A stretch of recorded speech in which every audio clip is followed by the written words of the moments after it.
Jiu-Jitsu's application in MMA, especially in the UFC, it kind of comes and goes in waves. First of all, we had the Gracies come in and show everyone that Jiu-Jitsu is pretty damn good, and it seemed like the dominant style at the time, and then the wrestlers took over and Jiu-Jitsu guys kind of got squashed for a long time, and a lot of people think that that is still happening, but I think the new breed of Jiu-Jitsu guys and girls in the UFC are really showing that the modern game has evolved so much in the last 20 or 30 years, and how it's being applied in the cage is just different. And today I want to talk technically about something that I've seen work really well lately in MMA and something that I think we're going to see a lot more of in the future, and that is the use of K-guard.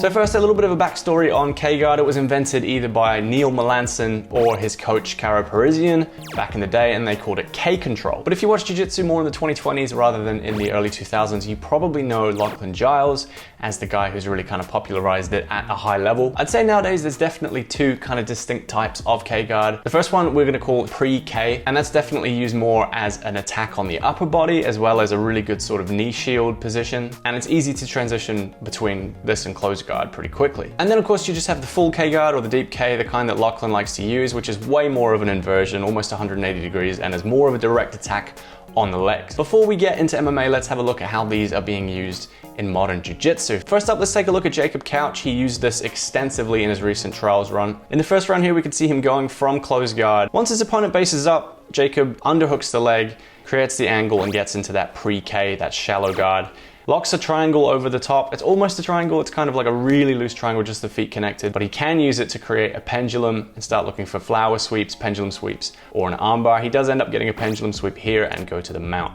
And in his final match against Elder Cruz, he actually went from closed guard straight to the deep K and started hunting for a leg lock. He didn't go to backside 50-50 like Lachlan usually does. He just dove underneath, ended up with an outside heel hook and used it to win the gold medal. And of course, you can't talk about modern Jiu-Jitsu K-guard without talking about Lachlan Giles. If you haven't seen his 80cc run where he got a bronze in the absolute, basically killing monsters with one move, K-guard to backside 50-50 to heel hook. He did it against dudes who must have outweighed him by 30, 40 kilos. And he ended up beating world champions with that move, and it was excellent. So why do I think it's gonna be a really good guard in MMA? Well, closed guard, as we kind of know, it leaves you open to huge ground and pound, and you're kind of limited on attacking options. If you get taken down by a wrestler and you're just stuck in closed guard, you're probably gonna get the crap beaten out of you. Your head is right on the center line and they can use both arms to attack. When Eddie Bravo invented rubber guard, he was developing it specifically for an MMA context, and the way that it works in an MMA context is it limits the ground and pound opportunities and it lets you still attack them. That's kind of way I think K-guard works in an MMA fight. No matter if you're in the shallow or the deep position, you're moving your head way offline underneath your opponent, which makes it harder for them to rain down any sort of shots on you, and you completely eliminate them landing power shots because most of the time you can control their power punching arm. When you invert under your opponent's center of gravity as well, you're off balancing them and you're making them post on their power arm, so they literally can't use it. And once you are in your choice of K-guard, you can attack upper body, legs, you can lock up triangles, you can go for arm bars, off balancing, sweeps, the whole gamut, while you are controlling the amount that they can damage you. So let's take a look at how it has been used in MMA. First up, all the way back in 2011, Hani Yahya was using it against Chad Mendes. If you remember anything about Chad Mendes, he's a powerful dude and his wrestling was excellent, probably the best wrestler in that division for a long time. And so Hani often in that fight found himself getting taken down and being on the back foot. And from inside closed guard or butterfly, he was just getting pounded and pressured. And midway through the third round, he finally started trying to use K-guard to see if that would have any success at getting Chad off him. So when Chad would posture up, as you can see here, he's got into combat base, then Hani is gonna dive underneath and try and underhook that knee and bring it to his chest. As soon as he does, he's off balancing Chad, and Chad feels like he's in danger of a leg attack, so he bails instantly and they end up back in a standing position. And that's the first time in 15 minutes of this fight that Hani was able to get up. A minute later, he's back on his back using a high close guard here, but once again, you see Chad is in combat base, Hani dives underneath, gets the connection, and this time he does manage to invert all the way under for a deep K-guard, but again, Chad is just bailing as soon as he sees it. I think he was really worried about the leg locking game, and then they're back neutral again. If Hani had used it earlier, might have been a more competitive fight. Moving on a bit more recently, in 2020, Mackenzie Dern took on Hannah Cyphers. Obviously, Mackenzie's a great jiu-jitsu player, and from the clinch, she hits this Uchimata, but ends up in dogfight and losing the dogfight, so she's on the bottom. So Mackenzie digs an underhook on that lead leg, switches over to a really deep K-guard, and even from here you can tell Cyphers can't land any shots. She even punches her in the butt because she can't reach her face, and Mackenzie ends up inverting the whole way to a nasty knee bar and getting the win. And if you want to have slick enough grappling to try this technique out yourself, you are going to need some equally slick gear. That's where today's sponsor comes in. Thank you to White and Black. They're making some absolutely beautiful jiu-jitsu rash guards and shorts. Click the link in the description and use code COMBATARCADE40 and you will get yourself 40% off of anything on their website. It's really good gear, guys. I love it myself. And if you do buy anything through that link in the description, then a little bit of that money goes towards the channel. So thank you to White and Black for all their support. Next up, my absolute boy, Diego Lopez. We already talked about him for this fight against Movsar Evloev, which again, against a wrestler, he found himself on the bottom getting smashed. But the few occasions where he did get some good attacks off, they were from K-guard. So here he's getting smashed in the closed guard.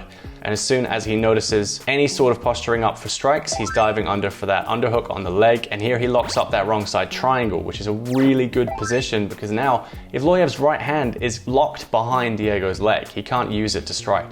He can only strike with his left hand, which is closer, so less powerful, and he's on his knees. So he can't get any kind of leverage. And from that shallow K, Diego ends up flipping over for a belly down armbar and rolling all the way over for an armbar and nearly gets the tap. And Evloev, again, at this point, he's an undefeated wrestler. He just beat Arnold Allen the other day. And this fight is the closest he's ever come to losing. A bit later, Diego is back on the ground, dives under for that underhook and locks up that shallow K-guard again. And here he actually uses it in a really smart way. He off-balances Evloev, who has to post on his left hand. And then Diego can lace his free leg around that hand. There's nothing you can do with that. You're fully off-balanced and you can't even move the post. From there, Diego goes back to that wrong side triangle and locks it up even tighter and finishes the round, landing elbows from inside this position. If this round kept going, that's a really good position. That's a strong position to attack from. Here's another example. We have Rafael Lovato Jr., excellent jiu-jitsu guy in MMA, obviously Bellator champion. Here he was taking on Gegard Mousasi, who is nasty in the ground and pound, one of the best to ever do it. Lovato got the better of most of the grappling exchanges, but he got in danger in round 3 because he had a body triangle from the back and Mousasi ended up slipping around into guard and landing really bad shots from ground and pound and closed guard. Once Lovato recognizes he's in danger, he dives under for the shallow K, and from here, locks that triangle position up. And again, from here, he can off balance. He's avoiding the power shots of Mousasi, who can still punch pretty hard with the left hand, but nothing like what he can do from like a based up position with his right. When that triangle does get broken, he ends up using it as a knee shield. And again, Mousasi does really well to stack pass into Turtle. And from Turtle, he is absolutely devastating with his ground and pound. As you can tell, this could have been the end of the fight, but Lovato manages to Granby roll over, get back into that K-guard position and survive the rest of the round. And he ended up not only surviving that round, but winning the fight and winning the Bellator championship. This is the most recent example of it, Chase Hooper versus Jordan Levitt. We did a breakdown of this video as well. But in this fight, he uses the shallow K-guard just like Jacob Couch did in that first video to attempt a pendulum sweep and an armbar. Ends up in a really good armbar position here. And when Levitt postures up and threatens with a slam, Chase lets go, uses his excellent flexibility to keep his guard, actually ends up back in K-guard and locks up that wrong side triangle again, which makes Levitt have to stand up, which puts him in danger of the double ankle sweep, and Chase ends up getting him over, ending up on top, taking the back and winning via submission. And the final thing we're going to look at is Roman Dolidze, who is the best K-guard user in MMA today. He's used it multiple times in the UFC. Here against Phil Hawes, he's on the bottom. He's landing pretty good damage from the closed guard, flips over for an armbar, and as soon as Hawes stands up to pull his arm out, you can see Dolidze is already looking for. Flips over into a really deep K-guard, attacks a knee bar, one of the nastiest side knee locks I've ever seen. Does really bad damage to Hawes' knee. I thought the fight was going to stop, but the referee let it go on, so Roman could viciously knock him out. And the best fight to watch as an example of the use of K-guard in modern mixed martial arts, Roman Dolidze versus Jack Hermansson. First, he uses that shallow K-guard again from closed and hits a massive pendulum sweep, the biggest one I've ever seen in a cage fight, which lets him get up and reset to standing. If you don't know Jack Hermansson, by the way, serious grappler. You never want to be on the bottom against him, unless apparently your name is Roman Dolidze, because when he takes Dolidze down again, Dolidze hits that shallow K-guard once more to attack an armbar. Before the armbar even fails, you can see he was looking for the leg, gets another underhook into a really deep K-guard pull, and finds himself getting into a rear triangle, which would have been slick enough, but when it fails, he's back on the legs again, pulls a reverse calf slicer, and one of the most scary TKOs I've ever seen. So whether these guys are using it in transition, going into the fight, planning on using K-guard to attack submissions, or just trying to survive ground and pound, it seems really effective, and I'm seeing more and more of it as the level of jiu-jitsu in the UFC gets better and better. What do you guys think? Is K-guard viable in a cage fight? Which guard would you use if you were forced into a cage fight? Please don't say donkey guard. Let me know in the comments if you like this style of video. I've not really done a technique breakdown before, but I really enjoy it. If you want to support the channel, click join underneath the video and you can grab a YouTube membership, chuck us a couple of dollars, or over on the Patreon at patreon.com/combatarcade, and you will get your name up in lights at the end of the video, just like Cops Klopp, Matt Eaton, and Stu Mitchell. Thank you guys so much. Thanks again to White and Black for sponsoring this video, and have a lovely day.